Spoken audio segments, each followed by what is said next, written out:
Hi guys, welcome to Indian news social media ఛానల్కి మరొక కొత్త వీడియోతో మీ ముందుకు వచ్చేసాను. అండ్ ఇవాళ టాపిక్ ఏంటంటే, మనం ఆల్రెడీ ఫుడ్ బ్లాగ్ చేస్తున్నాం కదా, ఫుడ్కి సంబంధించి, అంటే స్ట్రీట్ సైడ్ ఫుడ్స్ తినాలా వద్దా అనే దాని గురించి. ఎపిసోడ్ 4 ఇవాళ టాపిక్ వచ్చేసి ఎంతవరకు నాణ్యత గల స్ట్రీట్ సైడ్లో ఫుడ్ దొరుకుతుంది అనే దాని గురించి మనం వాళ్ళు మాట్లాడుకోబోతున్నాం. అండ్ టాపిక్లోకి వెళ్ళిపోయే ముందు ఎవరైనా మన ఛానల్ కొత్తగా మీరు విజిట్ చేస్తున్నట్లయితే కనుక సబ్స్క్రైబ్ బటన్ మీద అలా సబ్స్క్రైబ్ చేసుకొని జాయిగా ఒక like and share or comment, అలాగే మన వీడియోస్ మరీ చూడాలనుకుంటే కనుక బెల్ ఐకాన్ అలా ఒకసారి టంగమని కొట్టేసి మన వీడియోకి కంటిన్యూ అయిపోదాం. ఓకే గైస్, ఇప్పుడు టాపిక్ ఏంటంటే నాణ్యత గల ఫుడ్. అంటే ఎక్కువగా బయట మనం తినేది టిఫిన్స్, బిర్యానీస్ అన్నీ కూడా ఎంతవరకు నాణ్యత ఉంటుంది. చాలా రెస్టారెంట్లో నిలవ ఉంచిన చికెన్తో వండే వాళ్ళు ఉన్నారు. అండ్ అది మనకి బాగా తెలియాలి అంటే వీళ్ళు ఏం చేస్తారంటే హీట్ అండ్ బాయిల్ అండ్ మళ్ళీ స్పైసీనెస్ వేయడం, లేదంటే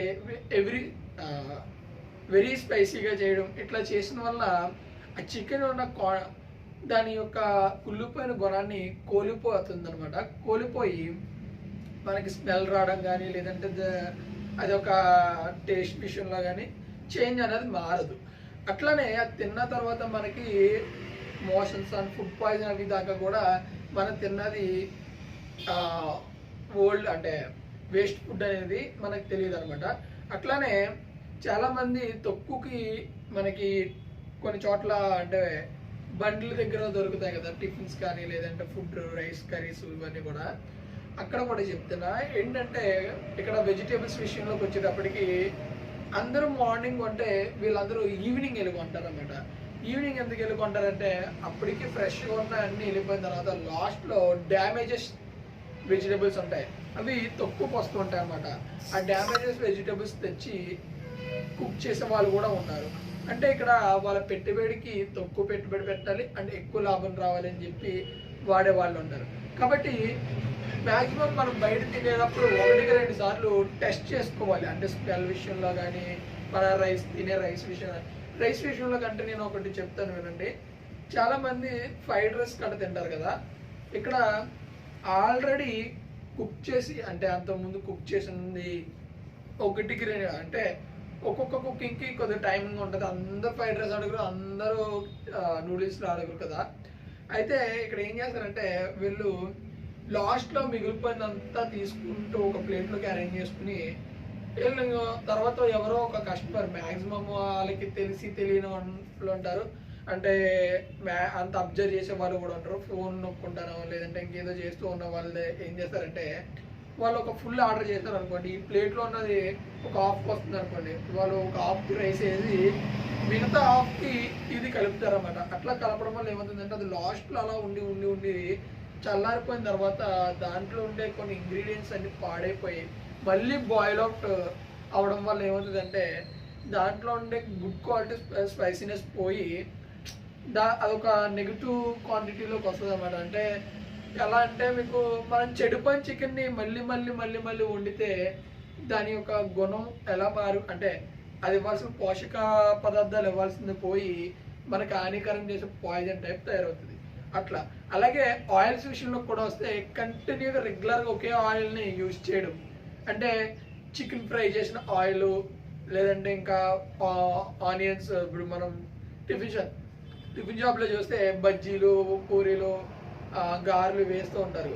అదే ఆయిల్ని రెగ్యులర్గా వాడడం, అదే ఆయిల్ని వేరే వాటికి కూడా వాడడం, ఇట్లా చేయడం వల్ల ఏమవుతుందంటే చాలా వరకు ఆయిల్లో ఉండే కొన్ని డెన్సిటీ క్వాంటిటీ ఉంటుంది అన్నమాట.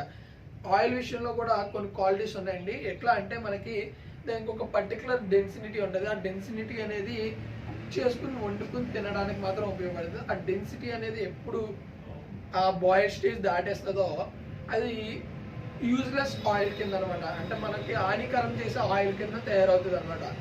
అలా తయారైన ఆయిల్ని ఇంకా వాడుతూనే ఉంటారు, మళ్ళీ ఆయిల్ కూడా మార్చరు. వెళ్ళి అదే ఆయిల్ మాత్రం తగ్గిందనుకోండి, మళ్ళీ ఇంకో అదే అందులో వేసి ఆయిల్ టిన్ తీసుకొచ్చి అందులో పోస్తూ ఉంటారు.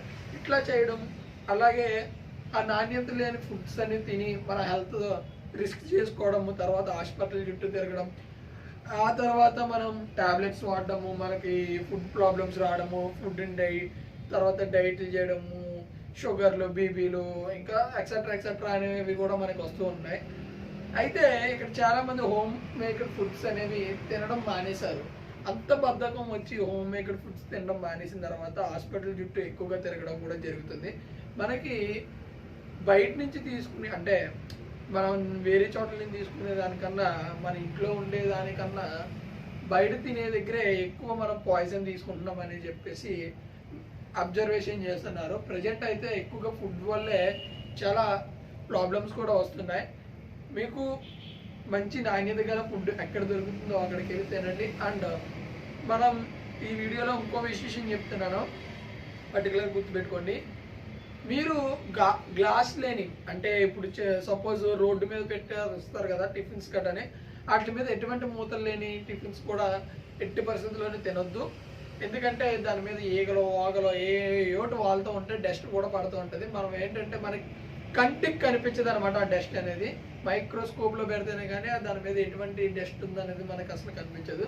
కాబట్టి సో ఎవరు కూడా బయట ఫుడ్ తినేటప్పుడు వాటి మీద ఎటువంటి నాణ్యత గల ఉన్నాయో, అంటే ఎటువంటి రూల్స్ ఆఫ్ రెగ్యులేషన్స్ తీసుకున్నారో, ఆ కండిషన్ ఎట్లా ఉంది, ఆ గ్లౌజులు వేసుకుని వడ్డిస్తున్నారా లేదా, లేదంటే వాళ్ళ కుకింగ్ విధానం ఎలా ఉంది, ఇవన్నీ చూసుకుని మాత్రమే తినండి. లేకపోతే మీరు ఇంట్లో మీ సొంతంగా మీ చేతులతో చేసుకుని తినండి. ఓకే, ఈ వీడియో మీకు నచ్చితే కనుక లైక్ చేయండి, సబ్స్క్రైబ్ చేయండి. మరొక వీడియోతో మళ్ళీ మీ ముందుకు వచ్చేస్తాను. అండ్ ఈ మధ్యన వీడియోస్లోని ఇంకొక వీడియో కూడా రాబోతుంది. అండ్ ఈ వాటర్ మాఫియా గురించి కూడా చెప్పబోతున్నాను. ఎవరికైనా నచ్చితే కనుక లైక్ చేయండి, సపోర్ట్ చేయండి. Okay, bye bye, see you.